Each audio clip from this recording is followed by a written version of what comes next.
after that, and it was quite painful, quite itchy. I wasn't able to shave without opening up the wounds again. Dirty clippers or razors at barbershops can put customers at risk of bacterial and viral infections, like folliculitis, herpes, and warts, to name a few. We are seeing more and more of this, and if the barber isn't trained, then in fact what can happen is there's an entry of bacteria into the scalp, the hair bulb becomes infected, and then they have an infection. If you're trained, you would know that it's very important to sterilise your equipment. But not everyone is doing that. Take a look at these pictures we took inside an East London barbershop. Bloodstained and rusty razors. We showed them to one of the industry's leading figures. And there's just hair everywhere, there's teeth missing. The councils, I think, need to get involved with health and safety and just check. And not shut down people, help people.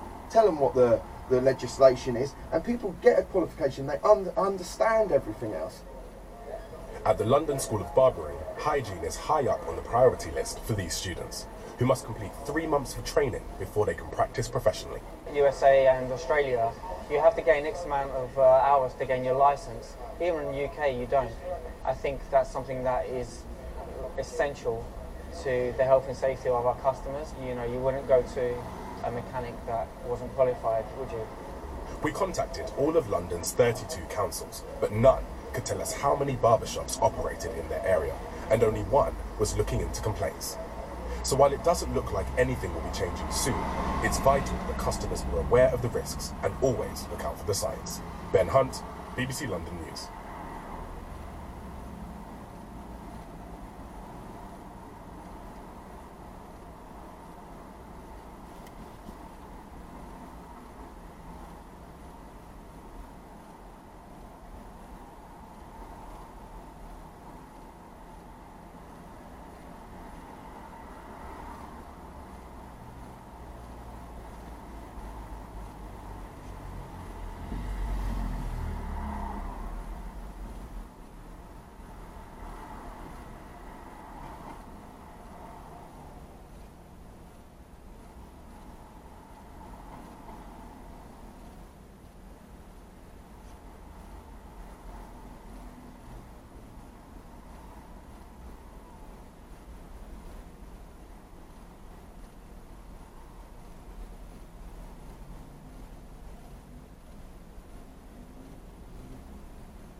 fucking crazy. But it also feel like it's an East Coast city in the West Coast. You guys got subways and shit.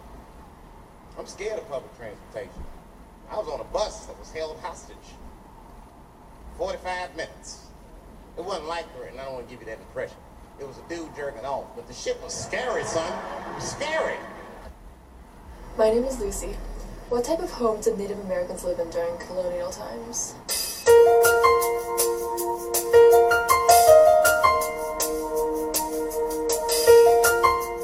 Hi, I'm Philip Wynn here at Wampanoag Indigenous Program at Plymouth Plantation. I'm a Mashpee Wampanoag from Cape Cod. And what were our houses and our Weetu built out of? Mostly out of what the land could give us. So some areas you would see most every family having 2 seasonal but permanent households. One household which would be on the coastal area, no more than a mile off of a body of water, whether that be something as small as a herring run stream or the Atlantic Ocean itself. And sometimes that land would offer some cattail reeds, which is an aquatic reed which would work really good in the heat and in the rain, but not like this bark. It wouldn't uphold the weight of any snow, so it would be a purely seasonal home used about 2/3 out of the year, from the spring to the fall. As long as you saw families planting their vegetables in their gardens next to the body of water where the land was more fertile, and the meat that you would be eating from that time of the year would be of that water, you know, that waterfowl, those duck and the geese and the fish and the shellfish. And then come wintertime, you'd be moving into mostly all bark-covered houses, which our people, the Wampanoag people, would move at the most 1 mile to 5 miles inland into a wooded valley area. And that would be a very tight-knit, close community because no gardens would be separating any families. So sometimes our houses would get up to 40 feet wide and up to 120 to 300 feet long, big enough for an entire clan or an entire family line. And those houses sometimes could stay as hot as you wanted them to be. Sometimes up to 75 or 80 degrees if you want it to be in the middle of winter, just by the shape of the home being dome-shaped and round, and having the heat follow the surface of its container, having no still stagnant corners for the heat to stay and rest and fill. The heat was always circulating around inside of a home. And most of the living was pretty relaxed and laid back in the wintertime because no gardens to look after. The men would just go out and get red meat, you know, mostly a deer, just as they needed it. Sometimes bringing back that deer to that big household was perfect rations, splitting up about 100 pounds of meat within a family, within a household of about 60 or 90 people was good enough to divvy that pounds up and do it again every other day and eat fresh meat, stay nice and warm.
I guess I just like cooking, because somebody had to fix a meal.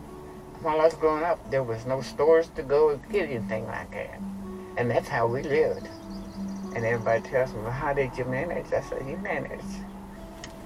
I'm Betty Jo Smith, and I'm a Cherokee National cook, authentic cooking. A little bit tall, some of it is. And you get the smaller ones, they're better tasting. So you want us to get the small ones? Yeah, get the smaller ones. Okay. I was born in a little log cabin. There was no medical people around, so my aunt had to be the midwife. So I was born in the woods, more or less say.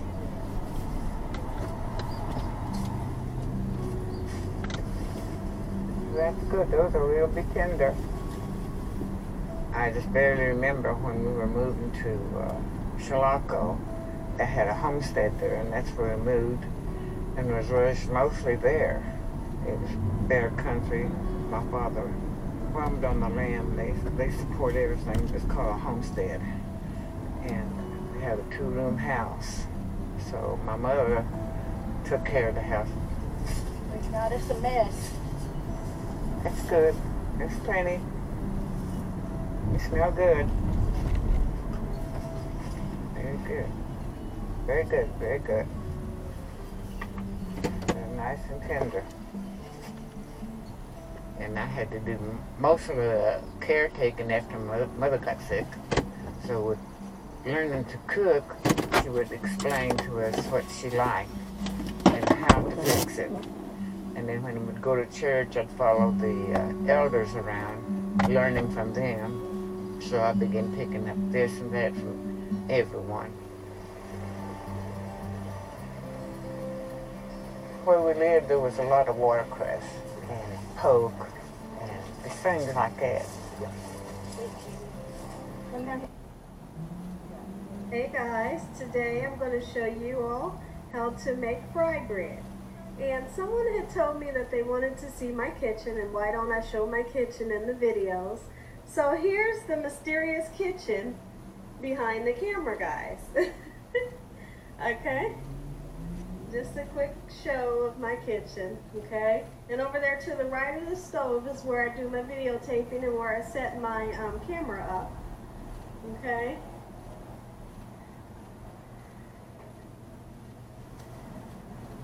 There's the kitchen.